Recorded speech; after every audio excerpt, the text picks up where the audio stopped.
a lot of people are nervous to talk about is the financial aspect of being a young parent. That value meal overdrew our account. So every year that Will has a birthday, we just cheers that $5 is not the deal breaker anymore. For those who are listening who have not yet paid a daycare bill, let me tell you, it is expensive. I remember filing for taxes and putting in my Auburn University tuition and his daycare was more.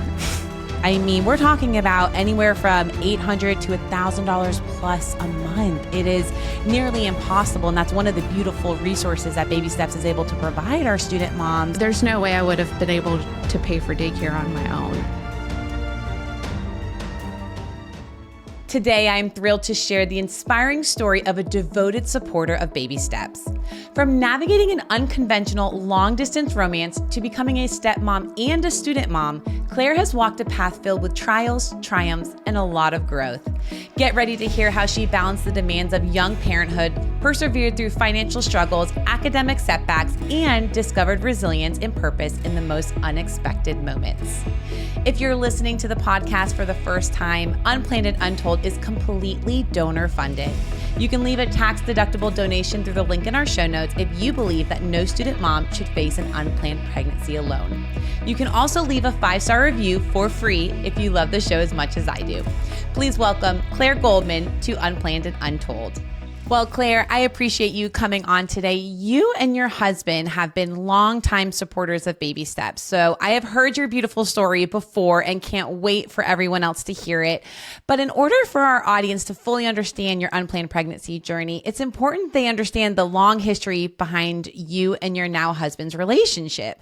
Can you take us back to when y'all first met? Of course. It's funny because this is a story I've told a million times to people who we know and love, and I've never just put it out there. So this is fun. So thank you for having me on. And yes, so I met my husband when I was 15 years old. I went to South Alabama to visit my cousins for Christmas. I grew up in Atlanta. Okay. So I was going to visit them, and I'll give you the condensed version. Okay. But my husband had just moved into this house. He and his family had just moved into this house, and my cousins had just moved in across the street. So both of them moved across the street from each other in the same year. And somehow word on the street is Charlie got word that the hot cousin was coming to town. Oh my gosh! So he was originally scheduled to be at his grandma's house the entire time.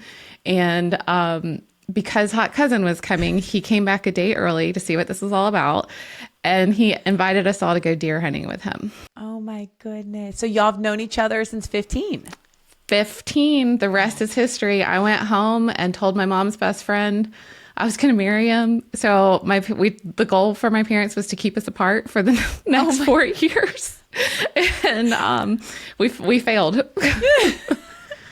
So how did this unravel? Because dating in today's world is a lot different than dating when y'all met. Right. So Charlie's family didn't have the internet. There were no cell phones. Charlie would go down the street. His neighbor had a bag phone with free nights and weekends. Oh my The story makes me sound so old. So it's okay. My kids don't even know what a payphone is. Okay, they don't even know. They're still out there, and I'm like, you guys know what this is, and they have no clue. So I feel you. I've never used a bag phone, but I know my kids think I'm old because I know what a payphone is. Right. Well, and that's the thing. You couldn't even call long distance, right? So we had to get creative. We had calling cards, and his family finally got the internet so that we could talk. So we'd wake up and talk. And then, his dad would pick up the phone and knock us off the whatever chat we were on. And, we really just cultivated a friendship over the 4 years from meeting to getting to college. And he asked me to be his girlfriend early on, and I declined because I wanted to have a real boyfriend in high school and not someone that lived far away. So we both dated other people in high school. We both had serious high school relationships and just remained friends throughout that time. Okay. So then fast forward to college, what does that look like for the two of you?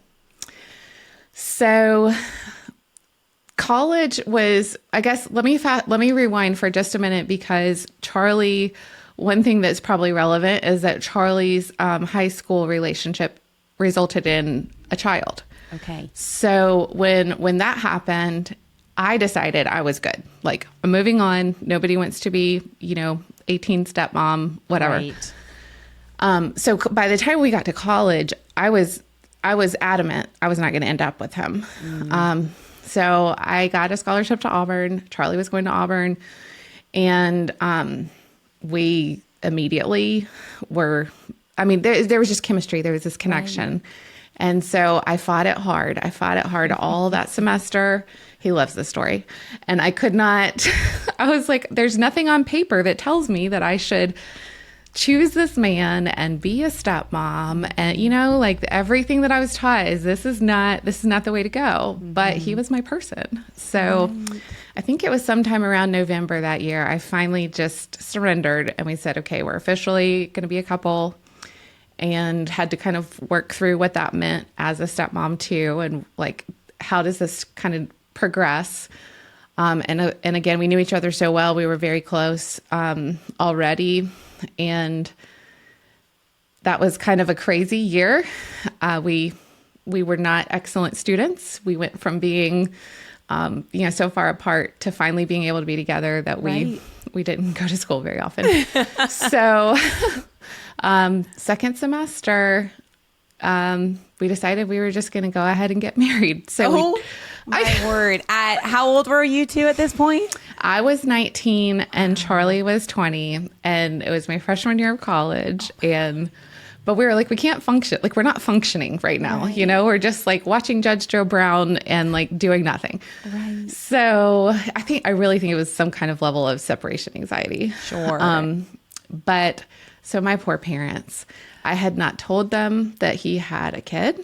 I hadn't told them anything about that because, again, I was not going to end up with him. Right. In your mind, this was just not going to become anything serious. Right. And then I really was trying very hard to keep it that way. Right. So I had to call my dad in one conversation, bless him, and tell him that I had been placed on academic suspension because my grades were so bad. Oh. I lost my scholarship. Oh my gosh. I was going to marry Charlie, and he has a 2-year-old. Easy conversation, Claire. No problem. No big deal. Gosh, every parent, when they hear this story, they're like, oh gosh. I have hives. That's a lot. That's a lot. So what is his reaction? How do your parents react? I mean, that's a lot of news. Oh, it was so much news. And there was no like asking or, talking about it. It was just, here's what I'm going to do. Like, get on board, or I don't know what else, And so, of course, it was a lot of devastation, I think, for them. Growing up in Atlanta, Charlie and I are from very different worlds. We had no idea how different our worlds were until well into our marriage. But it was a lot. My parents were not happy, of course, and were trying to get me to think rationally and, not make this decision so quickly and all of these things. And they came down to Monroeville, where my in-laws are, and they talked to them and, tried to kind of wrap their heads around all of it. Right. Initially, I didn't think they were going to come to the wedding, but they did come and kind of came to terms with things. And the agreement was, we're on board with this as long as you promise us that you are going to finish school before you get pregnant. Mm-hmm. To which my response was, duh, like, I have no plans here, y'all. Like, this is not at all what this is about. I'm just trying to get to the point where I can leave my husband and go to class. Right. Until that is not quite what happens, is it? Correct. So about 3 months after our wedding, well, I guess it was about 4 months after the wedding is when I kind of figured it out. But I was working. I was at American Eagle working at the mall, and I went and took the trash out, and I threw up. And I remember my store manager was just like, could you be pregnant? And I was like, oh no, like, we are taking precautions. and I was on birth control, and we also were using condoms. So Charlie likes that story too. Yeah. But he's like super sperm. Yep. Yep. I mean, these men, they are a hoot. Oh my gosh. So now you have to kind of go back on your word and have that conversation with your parents. I mean, you're essentially grown a bit at this point. You are now married, but that still has to be a hard conversation to have with your parents. Yeah, I mean, I think from my perspective and from Charlie's, we're married and we had now had some practice with my stepson. Okay. We got him on the weekends and things like that. So he was about 18 months old when we got married, I think. I don't remember exactly, but in that toddler range. Yes. And so, we felt like we could do it, but it was still a huge shock. And my poor mother, when I called, I'll never forget the word. Her immediate response, she just said, "Does he just not understand what causes this by now?" Like, that's all she said. I mean, it happens. You can't blame her. No, you can't. You absolutely can't. And I want to take us back to you being a stepmom before you were an actual student. I mean, you were a student stepmom before you were an actual student mom. That had to have its challenges. It did. It was, I mean, again, everything happened so fast with us that, because like I said, in my mind, this was not going to be the result of my college years. So once we became, once we got serious and we knew that we were going to be an exclusive couple, I started going with him to see his son who was in Tuscaloosa, where his mom went to school. And we were just trying to navigate that relationship and what that looks like. And so before we got married, we made a very intentional commitment that no matter what we did and what our decisions were, it was always going to be making sure that whatever it was best for my stepson. Right. So we're going to take ourselves out of this, the emotions that come with any kind of a relationship like that as adults. And we're just going to focus on being what we need to be what's good for him. And what's good for him is that we love his mom, we respect his mom, we support her, and that we have a strong relationship with her. So that was a very intentional choice that we made. But being a student stepmom, because we got him on the weekends, we didn't go to bars, we didn't party, we didn't have the typical college life. And we told both our boys when we finally got the last one out of the house, we were like, "All right, y'all might have to bail us out of jail in our 40s because we didn't get our 20s." I love that. That is hysterical. And I love that you were able to have this conversation with him about, being intentional with Charlie's son's mother. A lot of people don't know about my story is the father of my child had a son himself as well. And I was thrust into that same kind of situation where we would get him every other weekend. And I fell into this stepmom role for almost 2 years. We dated for almost 2 years. But the father of my firstborn and I never had that intentional conversation. And so the dynamics of my relationship with him and his relationship, which was still very muddy with, the mother of his child, it was pure chaos, to be completely honest, and extremely stressful. So how did you navigate the dynamic with Charlie's son's mother? I think by that point, she was pretty frustrated with Charlie, and rightfully so.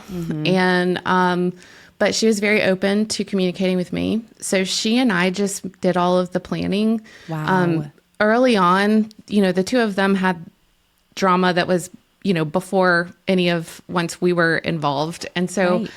I just kind of took it and stepped in, and she and I communicated mostly early on until it kind of calmed down. And we had I would say as good as you can get. It wasn't like we were all having the holidays together or that kind of co-parenting, but it was relatively drama-free and always putting Charlie's son first for all three of us. She did as well, and which is also, makes it easy to love, support, and respect someone when you know that they're doing the best that they can in their situation. So I never doubted that with her. And so if we're focusing on him and not our own feelings and emotions, then that's really kind of where we rested all the time.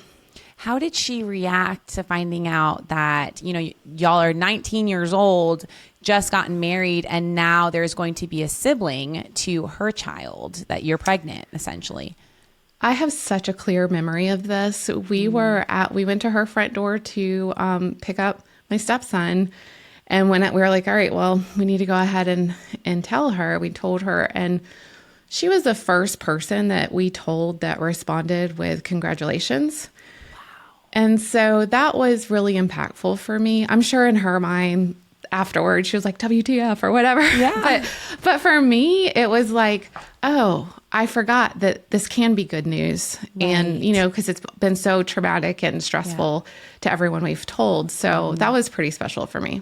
What a beautiful way to react, because she had to have understood to some degree the fear that you were going through, because, she had her son at such a young age. And so I just applaud her for that kind of reaction, because that became a safe place for y'all and a safe place for you to be able to co-parent together. Absolutely. When Charlie had his vasectomy and he was on the couch with frozen peas, she was the one I sent a picture to and said, you're the only other person in the world that can appreciate this as much as I do. I love this. Oh my gosh. I love it so much. So walk us through, now you're pregnant, you are married, y'all are in school. What is school looking like? You're a stepmom, student mom, you're pregnant. What does class look like? So we were trying to navigate Charlie finishing school because he was 2 grades ahead of me. Okay. So we're trying to navigate him finishing school so that I could go back and figure out financially how this all works. And so I was able to take one class second semester when I was pregnant, because I was also working full time. So I was going to 8 a.m. freshman English class in Haley Center, and then I'd go to work. And, but I was sick. I was really sick my whole pregnancy. It was not first trimester for me. It was all day, every day, the whole time. And, I tried so hard in that class at 8 a.m. to keep it together. Yeah. And it was awful because I couldn't fit in the desks anymore. So they would put me at a table in the front of the classroom. Yes. What is up with them doing this? They did the exact same thing to me in the front, in front of everybody. It was so embarrassing. I just waddle in. Yes. And I'm sitting there, and it was an English class, and I'll never forget. He said it was like a free writing experience. So just write whatever comes to your mind, train of thought. So all I'm writing, a wave of nausea just hits me. And I just was writing, do not throw up, do not throw up, do not. Oh, and I was like, I'm going to throw up. So I got all of my books, and I got up and left, and I was looking for the bathroom, and it's the Haley Center, so you can't find anything. No, it's so confusing. And the trash cans all have the dome over them. So I just threw up all over myself in the hallway.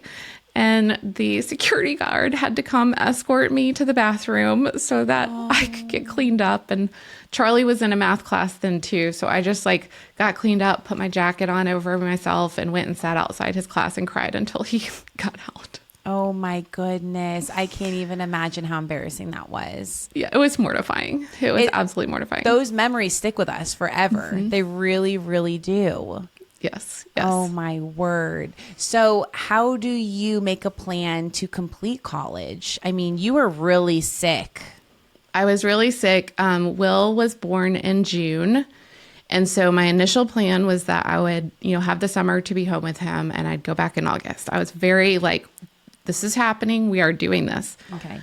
August hits. I walked into daycare with him, and I turned around and walked back out. And I was like, I cannot do this yet. Mm-hmm. So that first year, I can't remember all the timelines, but there early on, I stayed home with him. And then I had a really wonderful friend who was willing to take Tuesday, Thursday classes, and I took Monday, Wednesday, Friday classes.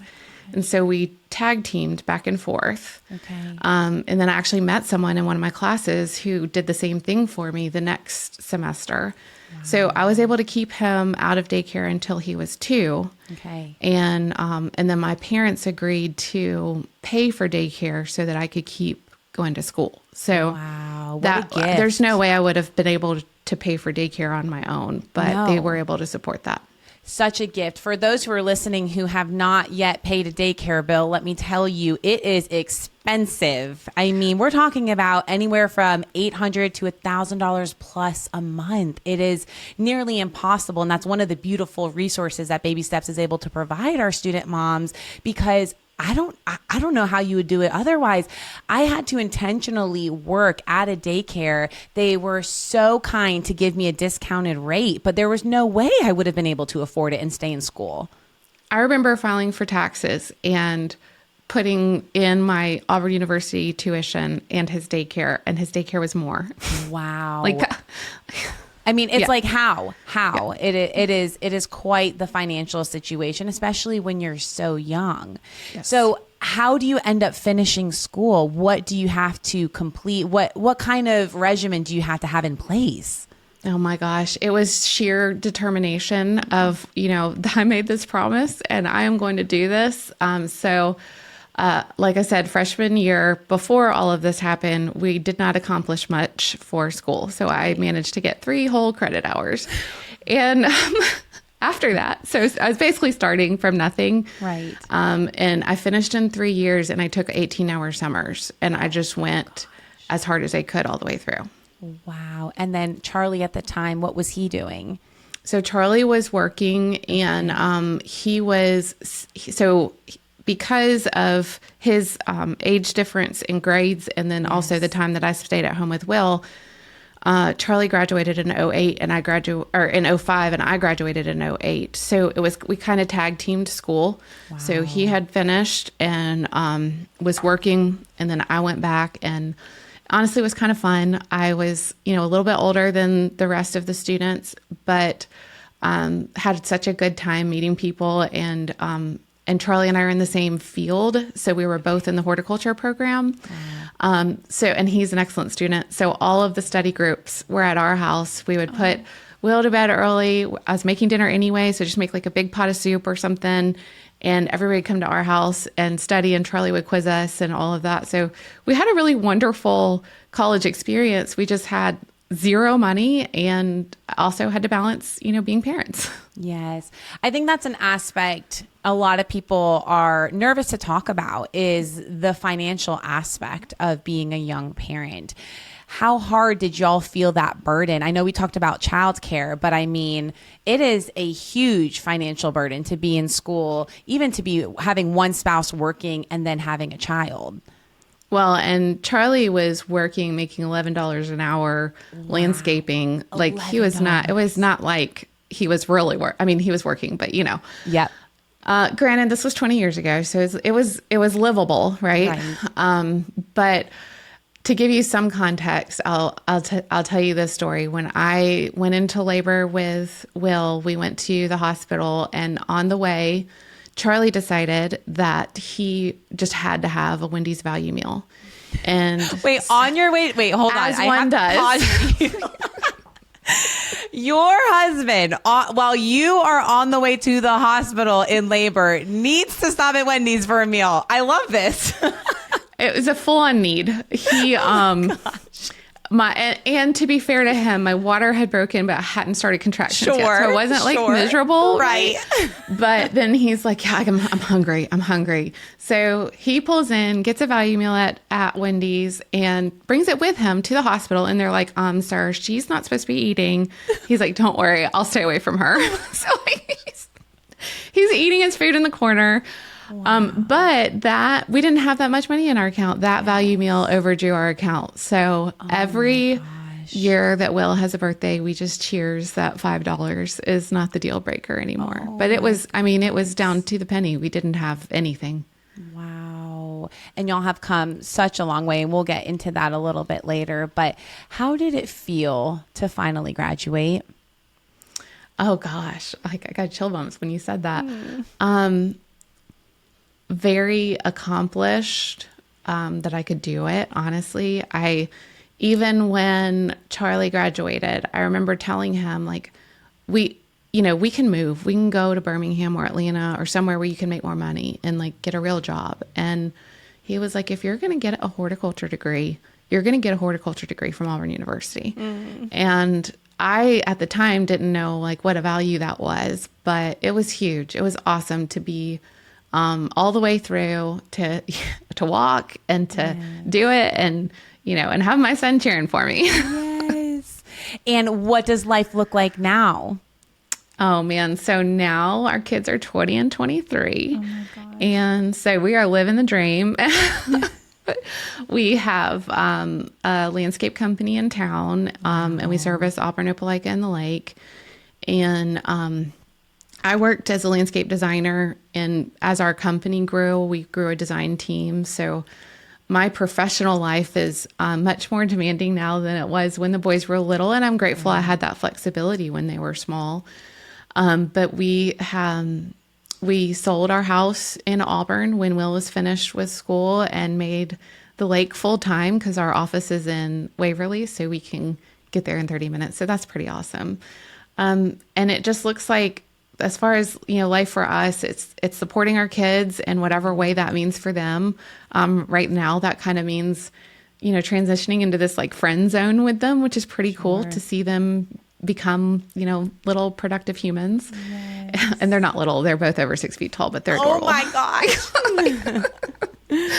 Oh my word. But a full circle moment for you and your husband. I mean, to struggle and to finally make it and get your degrees, and then to be able to start a business together, a very prominent business, by the way, in the Auburn, Opelika, Lakes area. So that is just such a beautiful full circle moment for you and your family.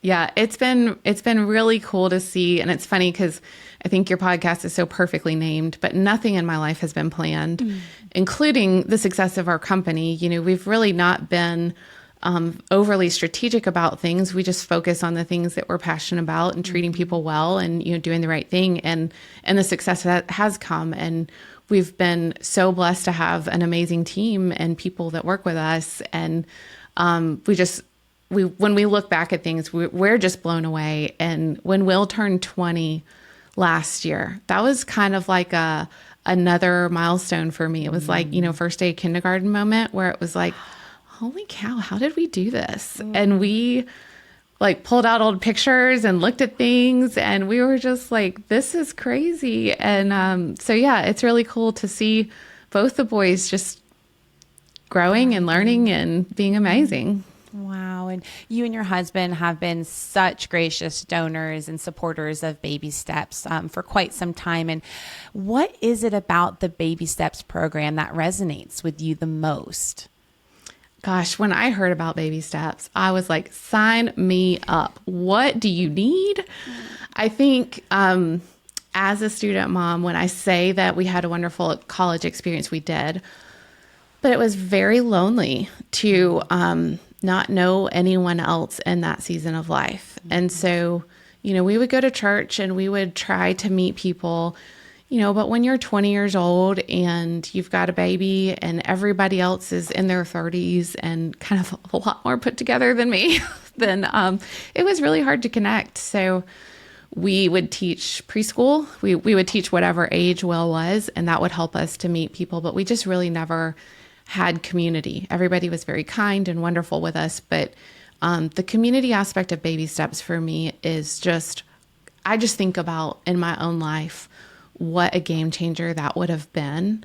And I can just tell how amazing that is. And everything you guys do, I just think you're so good at being an inclusive, wonderful community of wonderful, loving people. And Michelle was telling me about this amazing club on campus. Yes. Of like students that are not even moms, but they just want to support the moms. I love this. Yes, for all of our listeners who are wondering, what are you talking about? So we have a hub on Auburn University's campus. Tuscaloosa is opening up in early 2025.